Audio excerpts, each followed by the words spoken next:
Hello friends, welcome to News Tamil Online.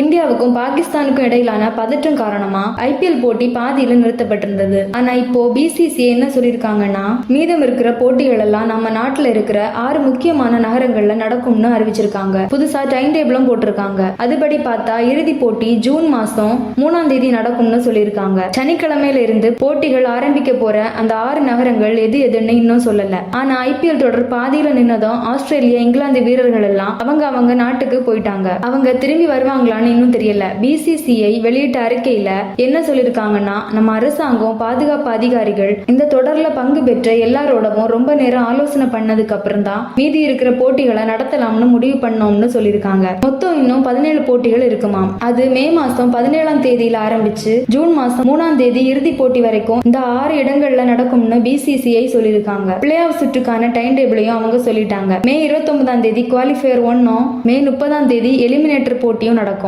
அதுக்கப்புறம் June 1ஆம் தேதி குவாலிஃபயர் 2, அப்புறமா எல்லாரும் ஆவலோட எதிர்பார்த்துட்டு இருந்த இறுதி போட்டி ஜூன் 3ஆம் தேதி நடக்க போகுது. இந்த பிளே ஆஃப் சுற்று போட்டிகள் எங்க நடக்கும்னு கூடிய சீக்கிரமே சொல்லுவாங்கன்னு அறிவிச்சிருக்காங்க. கிரிக்கெட் திரும்ப ஆரம்பிக்கிறதுக்கு காரணமா இருந்த நம்ம இந்திய ராணுவ வீரர்களோட வீரத்துக்கு வணக்கம் சொல்றோம்னு பிசிசிஐ கௌரவ செயலாளர் தேவஜித் ஷைகியா சொல்லியிருக்காரு. இந்த கிரிக்கெட் தொடரை நல்லபடியா நடத்துறதோட நம்ம நாட்டு நலனுக்காக நாங்க எப்பவும் உறுதியா இருப்போம்னு அவங்க அறிக்கையில சொல்லியிருக்காங்க. ஐபிஎல் மேட்ச்ல இனிமே சனிக்கிழமையில இருந்து நடக்க போற எல்லா போட்டியும் பெங்களூர், ஜெய்ப்பூர், டெல்லி, லக்னோ, அகமதாபாத், மும்பை இந்த ஊர்ல எல்லாம் நடக்கும்னு சொல்லியிருக்காங்க. இதுல ஜெய்ப்பூரை தவிர மீதி எல்லா ஊரும் பிளே ஆஃப் சுற்றுக்கு போறதுக்கான சண்டையில முன்னிலையில இருக்கிற டீமோட சொந்த ஊர் மைதானமாம். ஐபிஎல் முடிய போற சமயத்துல வெளிநாட்டுக்காரங்க விளையாடுவாங்களா மாட்டாங்களான்னு சரியா தெரியாத நிலைமை இருக்கு. ஆஸ்திரேலியா கிரிக்கெட் போர்டு விட்ட அறிக்கையில என்ன சொல்லிருக்காங்கன்னா, இந்தியாவுக்கு போறதா இல்லையான்னு வீரர்கள் எடுக்கிற சொந்த முடிவுக்கு நாங்க சப்போர்ட் பண்ணுவோம்னு சொல்லியிருக்காங்க. ஐபிஎல் முடிஞ்சதும் சரியா ஒரு வாரம் கழிச்சு ஜூன் 11ஆம் தேதி சவுத் ஆப்பிரிக்காவுக்கும் ஆஸ்திரேலியாவுக்கும் லார்ட்ஸ் மைதானத்துல உலக டெஸ்ட் சாம்பியன்ஷிப் ஆரம்பிக்க போகுது. உலக டெஸ்ட் சாம்பியன்ஷிப் ஃபைனல்ல விளையாட சான்ஸ் இருக்கிற captain Cummins, Travis Head, Josh Inglis, Mitchell ஸ்டார்க்னு 4 ஆஸ்திரேலியக்காரங்க ஐபிஎல்ல விளையாடிட்டு இருந்தாங்க. ஐபிஎல் மேட்ச் திடீர்னு நிறுத்தினதும் இங்கிலாந்து பிளேயர்ஸும் ஆஸ்திரேலியா பிளேயர்ஸும் இந்தியாவை விட்டு போயிட்டாங்க. ஆனாலும் மத்த நாட்டுக்காரங்களும் கோச்சுகளும் இங்கே இருக்காங்க. லீக்ஸ் முன்னிலையில இருக்கிற குஜராத் டைட்டன்ஸ் டீம் வார கடைசியில பயிற்சி பண்ணுவாங்க. ஐபிஎல்ல விளையாடுற 10 இங்கிலாந்துக்காரங்கள்ல 8 பேரு அவங்க நாட்டு கிரிக்கெட் போர்டு கான்ட்ராக்ட்ல இருக்காங்க. ஐபிஎல் தொடர் முடிகிற வரைக்கும் அவங்கள விளையாட அனுமதிச்சிருந்தாங்க.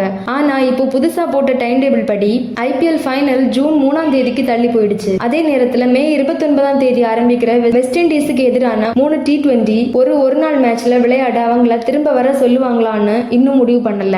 ஐபிஎல் தொடர் ஒரு வாரம் ரத்து செய்யப்பட்டதுக்கான காரணம் என்னன்னா, முன்னாடி இந்தியாவுக்கும் பாகிஸ்தானுக்கும் இடையில இருந்த டென்ஷனால ஐபிஎல் தொடர ஒரு வாரத்துக்கு நிறுத்தி வச்சாங்க. இந்த வருஷம் ஐபிஎல் சீசன்ல குரூப் மேட்ச்ல 58வது போட்டியா டெல்லி கேபிட்டல்ஸ்க்கும் பஞ்சாப் டீமுக்கும் மே 8ஆம் தேதி தர்மசாலால மேட்ச் நடந்துச்சு. பஞ்சாப் டீம் பிளே ஆஃப் சுற்றுக்கு போறதுக்கு நல்ல சான்ஸ் இருந்தப்போ அந்த மேட்ச் பாதியில நின்னுடுச்சு. மேட்ச் நடந்துட்டு இருக்கும்போது திடீர்னு சைரன் அடிச்சு விளையாடுறவங்க பாக்குறவங்க எல்லாரையும் வெளியே போக சொல்லிட்டாங்க. இந்தியாவுக்கும் பாகிஸ்தானுக்கும் நடுவுல சரியில்லாத சூழ்நிலை இருந்ததால பாதுகாப்பு காரணங்களுக்காக ஐபிஎல் தொடர ஒரு வாரம் நிறுத்தி வைக்கிறதா பிசிசிஐ சொல்லியிருந்தாங்க. இப்போ புதுசா டைம் டேபிளும் போட்டிருக்காங்க. இதே மாதிரி இன்னும் புதிய தகவல்களை தெரிய எங்களுடைய நியூஸ் தமிழ் ஆன்லைன் சேனலை சப்ஸ்கிரைப் பண்ணிக்கோங்க. தேங்க்ஸ் ஃபார் வாட்சிங்.